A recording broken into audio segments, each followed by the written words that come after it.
আপনি কি লক্ষ্য করেছেন থেরাপিতে আপনার বাচ্চা কিছু করছে আর বাস্তব জীবনে সেটার প্রতিফলন নেই?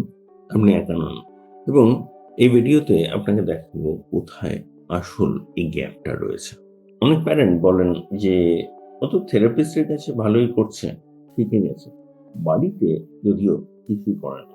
অথবা কি বলেন যে সেশনের রেসপন্স দেয় কিন্তু ডেইলি লাইফে সেটা দেখাই যায় না। তাহলে এই আসল ডিসকানেক্টটা কোথা থেকে আসছে? চলুন একটু বোঝার চেষ্টা করি। প্রবলেম স্কিলের না, প্রবলেম ট্রান্সফারে। এবং আগে বুঝুন যে একটা স্ট্রাকচার এনভায়রনমেন্টে ফোকাসড অ্যাটেনশন দিয়ে, গাইডেড ইনস্ট্রাকশন দিয়ে করা আর বাস্তব জীবনে করা দুটো আলাদা। বাস্তব জীবনে বিভিন্ন ডিস্ট্রাকশন থাকে, বিভিন্ন লোকজন থাকে, আনস্ট্রাকচার্ড। এবং আগে জানুন বাস্তব জীবনে কিভাবে কি করা ওটা আসল ব্যাপার, এবং সেটা কিন্তু বাচ্চাকে শেখানো হয়নি। ভাবুন, আপনি গাড়ি চালানো শিখেছেন। আপনি কোথায় শিখেছেন? খালি মাঠে, খালি রাস্তায়। এবং আপনি বাস্তবে রাস্তায় যেখানে ট্রাফিক রয়েছে সেখানে কখনো নামেননি। আপনি একজন কনফিডেন্ট ড্রাইভার না। মানে কনফিডেন্ট হতে গেলে রিয়েল লাইফ ওই কন্ডিশন গুলো ফেস করতে হয়, সেটা তাকে শেখানো হয়নি। এবং যতক্ষণ না সে সেটা জানছে, সেটা বুঝছে, সে রিয়েল লাইফে গিয়ে কিন্তু ইনসিকিউর হচ্ছে। এবং এখানে কতগুলো স্কিল শেখানো হচ্ছে, কিন্তু রিয়েল লাইফের সাপেক্ষে সেটাকে অ্যাডাপ্ট করা, বাচ্চা কিভাবে অ্যাডাপ্ট করবে সেটা জানা, সেটা কিন্তু এখানে করা হয়নি। বাচ্চাকে অ্যাডাপটিভ স্কিল শিখতে হবে, এটা কেউ বলে দেয়নি। অ্যাডাপটিভ স্কিল কি? অ্যাডাপটিভ স্কিল হচ্ছে যেখানে বাচ্চা জানবে কোথায় কি করতে হয়।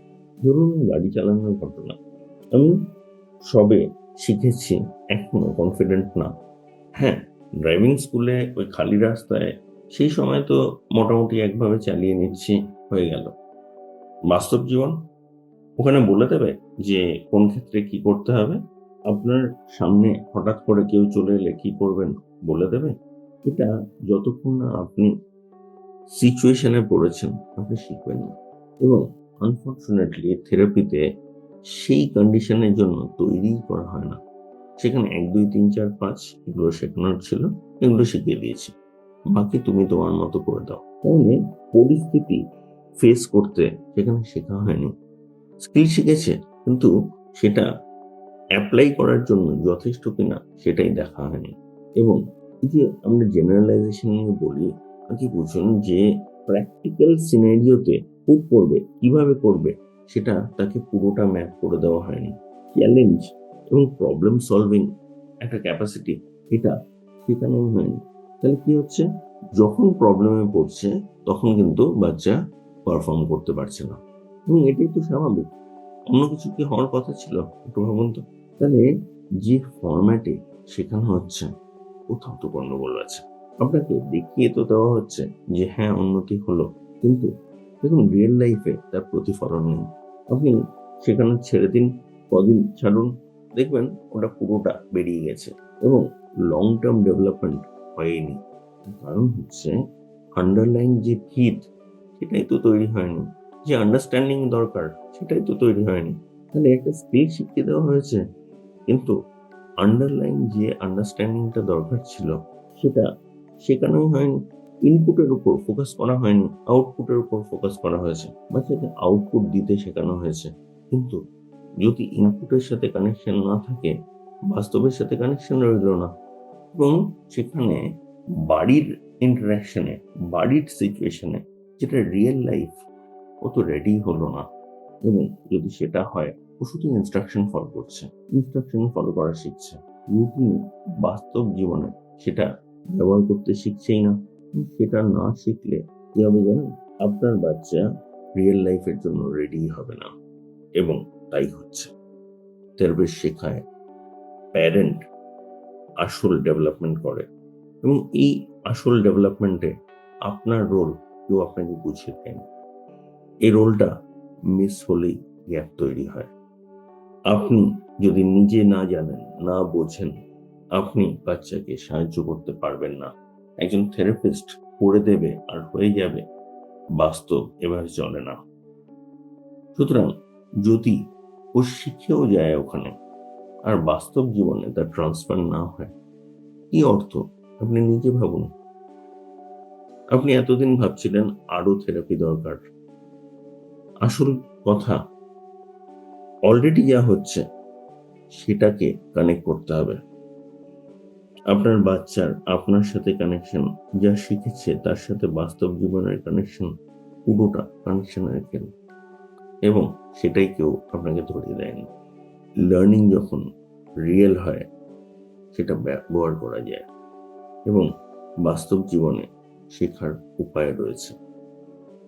তার মানে এখানে পুরো ভাবনার ধরন পাল্টানোর দরকার আছে। আমরা যখন আমাদের সাথে যারা কাজ করছেন তাদের সাথে কাজ করি, আমরা ফেজ বাই ফেজ যাই। প্রথম ফেজে আমরা কানেকশন ডেভেলপ করি, তারপরের ফেজে আমরা যাই অ্যাডাপটিভ স্কিল বিল্ডিং এ। অ্যাডাপটিভ এই জন্য যে বাচ্চাকে শিখিয়ে দিতে হবে না, বাচ্চা জানবে কোন ক্ষেত্রে কি করতে হবে, এবং বাচ্চা তারপরে ভাবনা গোছাতে শিখবে, কারণ কথা বলতে গেলে ভাবনা গোছাতে জানতে হবে।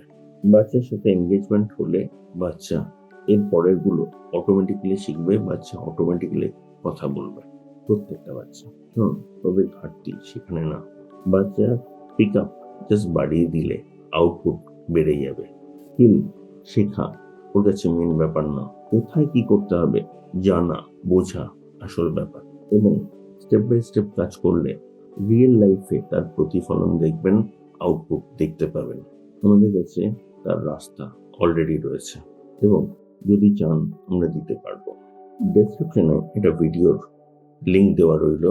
আপনারা যদি মনে করেন ভালো করে সময় রিজার্ভ করে বসুন, সেটা দেখুন, জানুন যে কি করা উচিত না করা উচিত, এবং যদি জানতে চান যে কিভাবে স্কিল ট্রান্সফার করবেন, কিভাবে বাস্তব জীবনে প্রোগ্রেস আনবেন, যদি মনে করেন জানতে চান যে আপনার বাচ্চার কোথায় সাপোর্ট, যোগাযোগ করুন।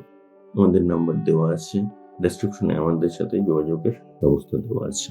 এবং আমার বই বাবা মায়ের ঘুম কেড়ে নেওয়া 101টি অপরিহার্য প্রশ্ন, যেগুলো স্পষ্ট উত্তর আপনি কোথাও পাননি, যার কারণে পিছিয়ে পড়ছে আপনার সন্তান। জানুন এখনো কিভাবে ঘুরে দাঁড়ানো সম্ভব। এই বইয়ে আপনি আপনার যাবতীয় প্রশ্নের উত্তর পাবেন। 10,000 প্যারেন্টের সাথে কাজ করার পর তাদের থেকে জানা ইনফরমেশন এখানে আছে, তাদের প্রবলেমের সলিউশন এখানে আছে, সুতরাং আপনিও সেটা পাবেন। যোগাযোগ করুন।